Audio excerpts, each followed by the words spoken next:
Have you ever been told that you're being too nice? Maybe not necessarily in those words, but I bet that you were called a good girl or such a nice guy. Or perhaps you just felt that you've been taken advantage of. And what if I told you that being too nice is actually your fault? And it's not only exhausting, but it's also damaging to yourself. So you're basically poisoning yourself slowly, and it's not helping anyone. Even though I bet that you are being nice to other people because you want to be helpful, you want to be kind, and you want to be a good person. But the result is otherwise. If you're being too nice, you can be easily manipulated. So today we're going to be talking why being too nice is not actually so harmless as it might seem to be, and why this is dangerous for you personally and professionally. But before we start, for anyone new here, I'm Dashineau. I'm an occupational psychologist and empowerment coach, and I love not only optimization but also fulfillment. And my mission is to make everyone fulfilled and happy with their lives, especially at work and in interpersonal relationships. So if you're interested in that, don't forget to like this video and subscribe to my channel for more videos like this. When I meet people, they often describe me as such a friendly person, such a kind, such a helpful, good girl. And since I remember, since I was a kid, I was that good girl with great grades, helpful, often sacrificing myself for others. And this behavior is actually called people pleasing, my favorite. I thought that being nice is the key to success. As long as everyone likes me, as long as everyone thinks that I'm helpful and so kind to them, they will not only fuck me over, but also I will have a lot of friends and support, and the whole life will be just kinder and much nicer. I would go out of my way to help others, to help colleagues, to agree with others on everything, just to avoid confrontation. But looking back, now that I'm trying to get rid of my people-pleasing behavior, even though after so many years and so many realizations, I still have sometimes this conflict, internal conflict, where I want to be a nice person, but most often I choose myself rather than someone else's at my cost. But looking back, there were moments when this kindness left me drained, left me really resentful. How those people could do that to me. I was giving them whatever they wanted. I was so helpful and they were asking me for more. Don't they feel like I need to rest or maybe be more helpful to me as well? So often I was just avoiding people. At some point when I was just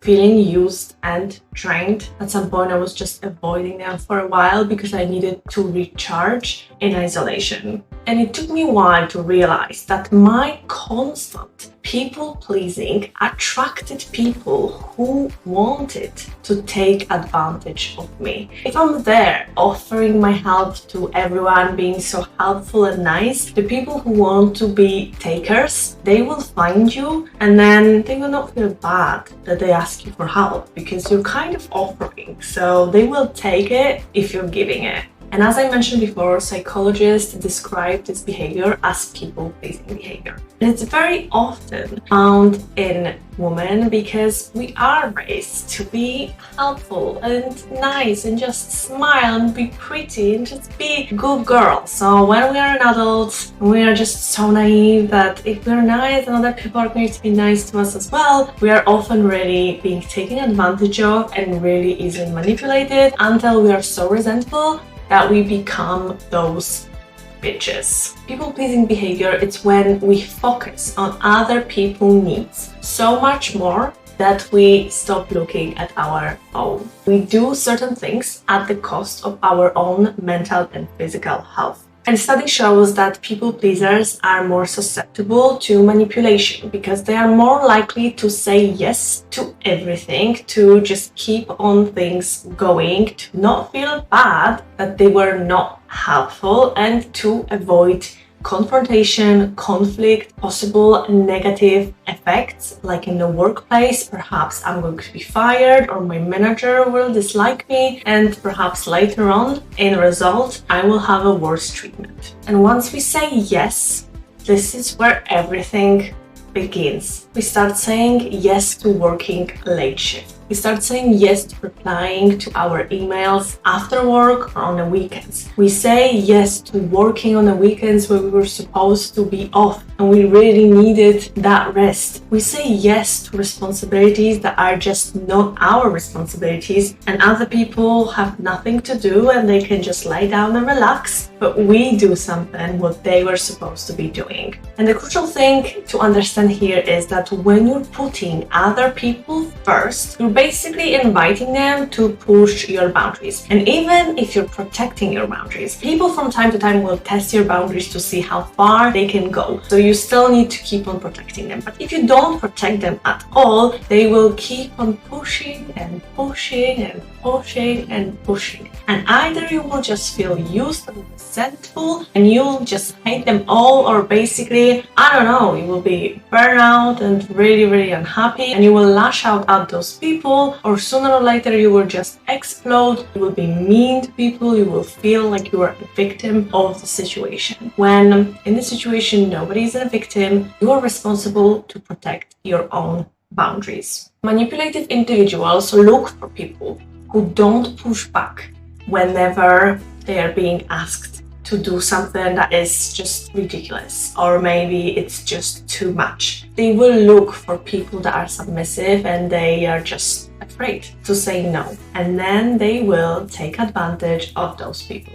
And for example, in a work environment, this can lead to you feeling exhausted, burnout, dissatisfied with your job, and also resentful to the workplace and to your colleagues. You can feel also unappreciated because how much you can do without getting rewarded, or maybe someone else finally doing something for you. And later on in result, you will feel so unfulfilled, like a slave. And when I'm talking about it, that gives me so many flashbacks to my previous jobs, one of my previous jobs, where I essentially was pushed by so many people. I was agreeing to absolutely everything that in result, I was running the whole restaurant by myself in the most busy central London location, frustrated without any help, while my managers were sipping coffee in the office and they thought that I can just handle it all. While in reality, I was exhausted, I was frustrated, I was on the edge of crying and screaming, and later on I actually was crying and screaming and being just so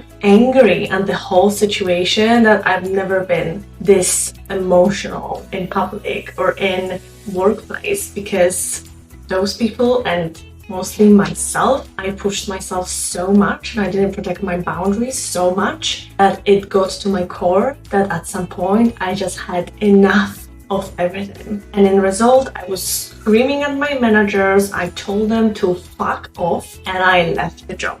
I don't recommend it to anyone, but at that point I didn't know any better and I was definitely much younger, and now I know that it was my bad that I let this situation to go for such a long time and went too far. And that was also one of the moments when I realized that being kind is not everything. It's not going to make the whole situation much better. And just because I'm saying yes to something doesn't mean that I'm a good, kind person. At that moment, I really needed to set boundaries. And setting boundaries, it's not selfish, it's not mean, it's basically protecting what you find respectful and disrespectful. So you're giving others instructions how to treat you. It's a sign of self-respect and also respect to others, because you warn them of what you find respectful, acceptable, and what you don't find acceptable and you're not going to tolerate. So they know how to approach you and what lines are there not to be crossed. And the moment when you start saying no, it's life-changing. It feels like such a relief, because finally you can say no to that weekend shift that you didn't want to, like absolutely hell no, wanted to do. And finally you do have a weekend free that you were supposed to have. Instead of working extra day when people don't really care if you're working or not, but you said yes because you didn't want to or you couldn't say no. So being kind doesn't mean sacrificing yourself for others. It means being honest with yourself and with others. What you can handle, what makes you feel good, and what will basically drain you and push you over the line that later on you lash out at people. There's nothing kind about it, about lashing out at people or exploding because you cannot take it anymore.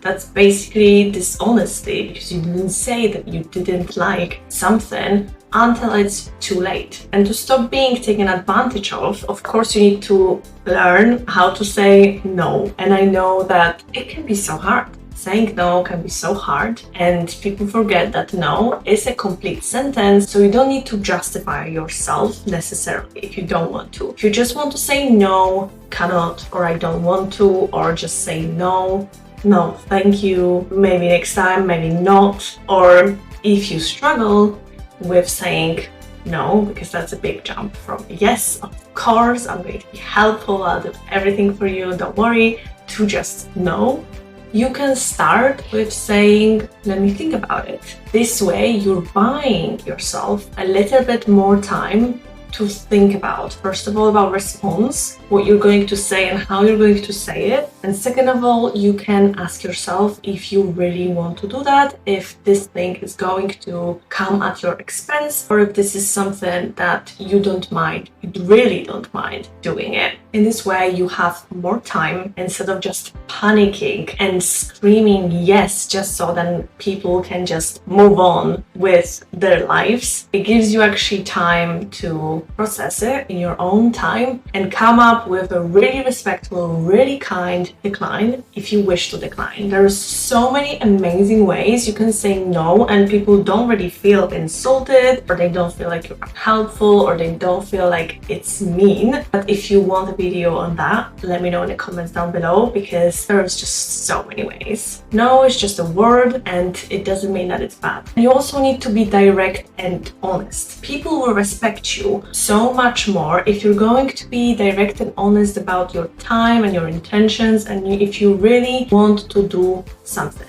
If you respect yourself and your boundaries, people will start respecting them as well. If you're not respecting yourself and you are lying to yourself that you don't mind doing something, even though you do mind doing something, people don't see the reason why they shouldn't treat you the way you're treating yourself. If you're disrespecting yourself and you don't respect your boundaries and your values and your time and your resources, why people should? You don't mind, so then don't mind doing it as well. So the moment you start respecting yourself, your time, and you're being honest about something to yourself that you mind doing it, like I don't want to do it, like hell freaking no, then people will respect that too. For instance, in a workplace, when somebody tells you to work on a weekend, even though you were supposed to be off, the moment when you say no, then they can't really expect you to work on the weekend because it was not planned, and they might understand that you have plans. But the moment when you actually start working on a weekend, maybe replying to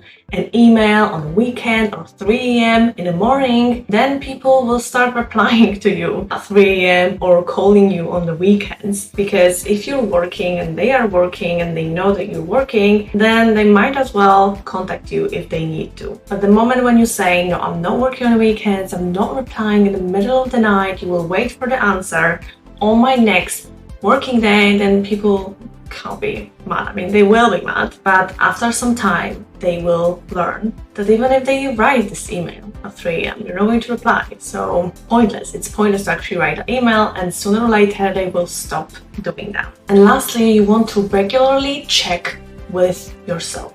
Especially at the beginning, if you just kept on saying yes to every single thing, and then you think, oh my god, why did I say yes? I wanted to say hell no. Like, this is so not convenient to me to do something, and I said yes.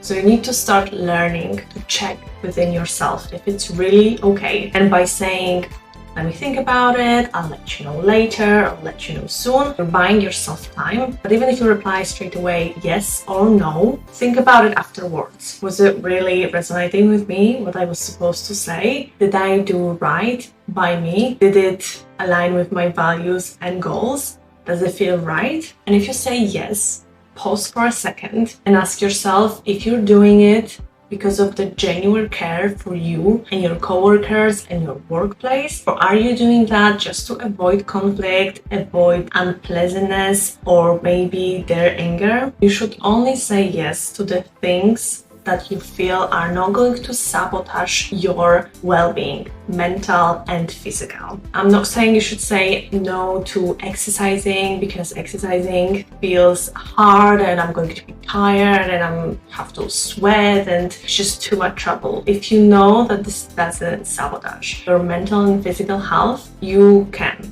say yes. So whatever would mean sabotaging your mental and physical health can mean something else to other people. Some people don't mind working all the time because their priority is career transition or career development, and they don't mind. Just put a little bit more effort until they succeed, and this is their focus for now. But if your priorities are different and you actually mind and you love having weekends off and you're burnout and you just need so badly rest and you just don't want to work on weekends because weekends are sacred or they are for something else, family, friends, or just doing your own stuff, then you shouldn't say yes. And if again saying no feels bad, because of course it's not your habit, it's not your default mode. Your default mode as a people pleaser is saying yes all the time, so it might feel really weird and really mean and really uncomfortable to say no, but there are so many polite ways to say no that you don't have to feel bad. It's not going to be rude in any possible way, just declining something, and it will be life-saving and game-changing for you. But if you're interested in that, let me know in the comments down below. And now I would love to hear from you. Are you feeling like sometimes it's just so hard to say no to the things that you would love to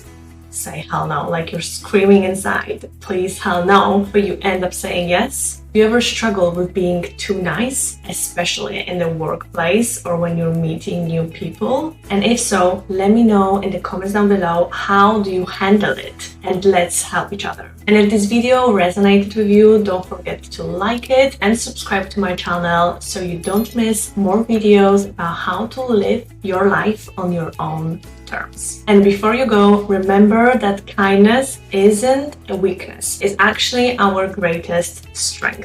But it's equally important, or even more important, to prioritize yourself. And setting boundaries doesn't make you weaker, it actually makes you stronger, and it makes you respect yourself more, and other people will show you even more respect in return. So it's a win-win. And thanks for being here, and I'll see you in the next video.